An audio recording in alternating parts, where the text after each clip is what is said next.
It was like a clumsy form of synesthesia. Naomi's presence flooded me with an emotion, or a consciousness, or an appetite. I couldn't tell them apart anymore, and maybe it didn't matter. What difference did it make whether I was hungering for her scent, or yearning for her reassurance, or conceiving of a way that I could make sense to her? What was significant was that the work week had just begun, and already I was jerking off in the bathroom because the woman I worshipped from an inter-office distance overwhelmed me as flesh, or as laughter, or as an idea to cream for. These days, I hardly even had to fantasize to bring myself off to the thought of Naomi. I vaguely imagined looking at her face, listening to her voice, feeling her jaunty breasts, and tasting the fresh skin of her ass cheeks. But these images were peripheral to my experience, mere breezes at the edge of my erotic storm. I was so immersed in my infatuation that it was almost enough simply to close my eyes and say her name. My orgasm was effortless, and it arrived ridiculously fast. Alone in a tiny room, trousers at my ankles, I lived, breathed, and ejaculated for Naomi. And she had no idea. While I dabbed the head of my cock clean, I resolved that I would come up with some excuse to visit her in her wing of the building. As a technical artist, I had little idea what they did in her department, a mysterious group known as reconcilers. It had something to do with accounting. "Yep, I'll be right with you," she said peremptorily as I entered. She didn't even glance up from her desk. I noticed the shimmer of the fluorescent lights on the sculpted soft waves of her brown hair. "Okay," I said timidly, taking a seat. Naomi looked up. "You're not the man I thought you were." That didn't take long, I told myself. 5 seconds into our relationship, and I disappointed her. "I'm sorry," I said aloud. She waved a hand dismissively. "Don't be. He's a nuisance." I looked around. Who's a nuisance? "The guy who I thought was here when I heard you come in. Jim fucking Johnson from bookkeeping. He shows up almost every day at around this time to fetch reports, and he always finds something to complain about regarding how I've assembled them. I must have assembled them in all possible permutations at this point, and he's objected to every one. Bastard." Her face broke into a cataclysm of refreshing laughter as she spat out the last word. I felt privileged to be in on this outburst. Naomi collected herself, but mirth still danced pleasantly in her brilliant eyes. It may have been at that moment that I realized how deeply in love I was. "I apologize for having ignored you, Hector. What brings you down here?" I'd known this would be the inevitable question, and yet I hadn't properly prepared an answer.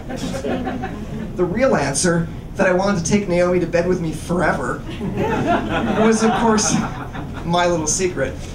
So I had to say something businessy and plausible. And the major obstacle here, as hinted, was that I really didn't have a clue as to what the hell they did in the reconciliation department.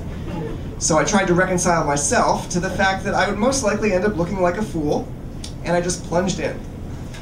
Jim fucking Johnson came to them for reports, I'd learned. I reasoned that what was good enough for Jim F. Johnson would be good enough for me. "We need a report." She seemed surprised. "Oh, okay. For the art department?" "Yes, that's right." I could feel the back of my neck turning crimson. "What detail?" "Sorry? What type of report are we assembling for you?" "Well," I faltered, "what types have you got?" "Aggregate accounts, bulk accounts, special accounts." "Yes," I said hastily. "That will be fine." She looked puzzled. "Which one?" "Okay, I'm going to jump ahead here. Enough of the screwball comedy. We're going to get these nice people into the sack. What do you say?" Right in the middle of a sex scene here. Tasting her sex was such a heady experience, and I worried. Did we miss something? Pay attention here. I worried that I might bring myself to orgasm before I took Naomi there. The flavor of her soft folds triggered a carnival of light, music, and motion in my mind. My consciousness reeled with kinetic harmonies of color and a sound like that of a vibraphone, lighter than air, tickling every receptor on my person. When it came, her climax bled joy into my face and saturated my senses. Her thighs hugged my ears like it was for keeps, and I wasn't sure whether the muffled words I heard amongst her gurgles of ecstasy were "thank you" or "I love you." I felt that my life could end right there, that I could die, not having even been inside her yet, and I'd be satisfied. to have had more than I'd ever planned on having. But I didn't die. I clambered onto Naomi's living flesh and became part of her for a while. As she absorbed me, I felt rigid in a way that was magnificently novel. Rather than being possessed of an ordinary erection, I felt that I was possessed by a precious energy that clung to me in the form of the hot, wet embrace of her cunt, and that soaked through to my core. Thus, I, the penetrator, was myself penetrated by a potent feminine presence that intoxicated me through osmosis. My cock slithered, pulsed, and pounded like a separate entity, some organic cluster of maleness that had been brought to life by the magic powers of Naomi's pussy, which charged it with electricity and guided its every twitch and stroke as if it were an obedient, well-oiled machine. The rest of my body could only follow the lead of my prick. My balls slapped against Naomi in applause. And my hands molded her breasts into foothills for the mountainous event taking place in her snatch. My cock, leaping with joy, was a performing animal in her control, and my other physical attributes scrambled to keep pace with it.